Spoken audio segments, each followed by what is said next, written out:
There's a new grading policy in Davison that affects every student and teacher in the district. New state requirements are drastically changing how things are done in the classroom, and it's all based on two concepts. There's been a huge push recently in identifying the difference between formative assessment and summative assessment. Formative assessment is assessment for learning. Summative assessment is an assessment of learning. Has the student learned what they're expected to have learned? Formative assessments are assignments designed for learning, like homework, labs, and bell work, and help students to get ready for tests and quizzes. Summative assessments are tests and quizzes, and along with projects and presentations, affect students' overall grade the most. Summative assessments weigh in as 90% of students' entire grade, while formative assessments count as only 10%. The idea behind the changes are to give students the chance to make mistakes, helping them to learn the material they're to be tested on.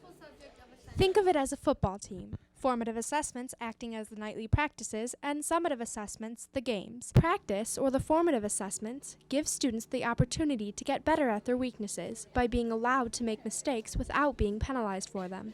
This will result in students performing at their best come test day. Students and teachers alike are affected by the changes, and in the end, this should improve the learning process for everyone involved. I think it'll help them big time. I think that they'll realize that it's testing, that they can't just rely on homework. Like, say, a lot of teachers in the past, I used to grade 35% on homework, and now I realize that's kind of pointless because the homework is a practice. It's a practice for them for the final product, and that would be the test. Some students believe the changes will help them a lot. I think it's going to help me because I study for my tests more than I do my homework.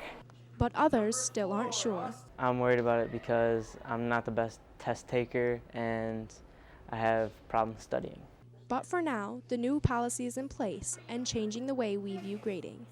Olivia Desgrange, DTV News.